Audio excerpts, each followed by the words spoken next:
Hello and a very warm welcome to Backpage Monday on the 7th of January. Well, some of us got a free weekend just there with the SPL in the midst of the winter break, but there's no rest for the wicked and we've got plenty to discuss in today's edition of Backpage Monday. First of all, there was a full programme of SFL fixtures and the latest talks on league reconstruction. So the Scottish Football League was really the main event at the weekend, and there were a few shock results. Firstly, in the First Division, just as Morton got up there, they start to wobble. Yeah, incredible. I mean, Morton have really looked strong until the last couple of weeks. As soon as they get ahead of Partick Thistle, albeit Thistle have got a couple of games in hand, but as soon as they get up there, they seem to get a nosebleed, lose to Dumbarton, who were bottom of the table at the time, and then they go and they drop 2 points against Cowdenbeath at Central Park. So yeah, it's a real surprise. I don't think many people saw that coming. I mean, some of us were taking ourselves off to SFL matches. I truly know how to show a woman a good time. I was off at Stirling Albion at the weekend. You're an old romantic, Gregor. Indeed. But I mean, that is a great division, the First Division at the moment, when you look at how that title race and race for promotion's developing there. Yeah, I mean, it's been long considered the toughest league to get out of, perhaps the most competitive league in British football, never mind Scottish football. And you've got the three who've detached themselves at the minute. You've got Dunfermline, Partick Thistle and Morton. It's very difficult to judge at this stage who we think might go up, because they are both all three are very good teams. Loads of experienced campaigners who are no strangers to taking teams up into the SPL. So that's going to be a real interesting watch over the next few months. The phenomenon continues at Ibrox, another capacity crowd at the weekend there, and unfortunately not the result that the fans were looking for. No, I mean, the way Rangers fans have responded since they went down to Division 3 has been excellent, but they were not rewarded at all at the weekend there.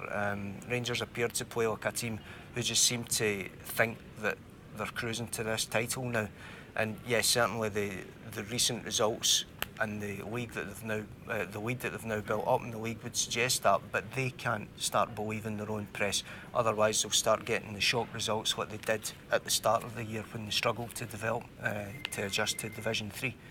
Now, league reconstruction, it's an ongoing issue. It's something we'll be talking about all season, in fairness. You know, looking at Rangers recently, it seems they've been playing Elgin City every other week at the moment, but, you know, we're not going to see much more in the way of variety, which is a real blow, according to Keith Jackson's column. Yeah, I mean, it's been really frustrating. We've cried out for change for so long, and I know the fans group, Supporters Direct, have canvassed opinion of thousands upon thousands of fans at all levels of the game. Now, the biggest thing that they've been getting in their feedback is scrap the top 12 and get rid of the split. What have we got now? Keeping the top 12, having 3 splits. It's going to confuse fans even more. It's going to make a mockery of things. However, I have great sympathy for David Longmuir from the SFL, the Chief Executive of the SFL. He's been trying to push through this top 16. He's not going to get it at this stage, but he's playing the long game here. He's being a politician.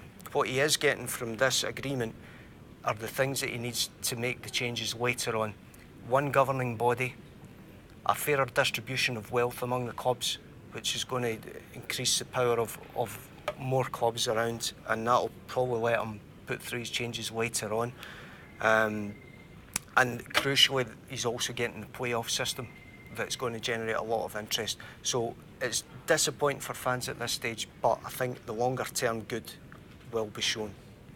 Now, it is the season of transfers, rumours, speculation. It's that time of year where every manager in the country tries to hide from folk like myself and you, asking them who they're going to be bringing in. But a couple of players linked with a couple of teams today in the paper as well. Yeah, I mean, we'll start with Celtic. They're looking like they're going to be busy in this transfer window, and no wonder. They've got a huge amount of money to spend after reaching the last 16 of the Champions League, and the latest is Helder Barbosa from Braga, who certainly appears to fit into what Neil Lennon's been looking for, a midfielder who can play on the left side, in a similar way that Rami Gershon is also a left-sided defender. He seems to feel that's where he needs to strengthen on that left-hand side. So that's in keeping with what Lennon's looking for. And Rangers possibly signing Kenny Miller.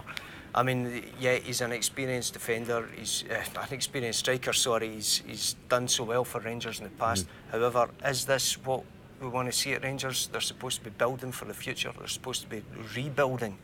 Surely they should be looking to bring on the young strikers that they've got at Murray Park and turn them into stars rather than just harking back to the old guys. Well, you can read all of that in today's edition of the Daily Record. Euan, thanks very much for joining us for today's Back Page Monday, and we'll see you all here next week.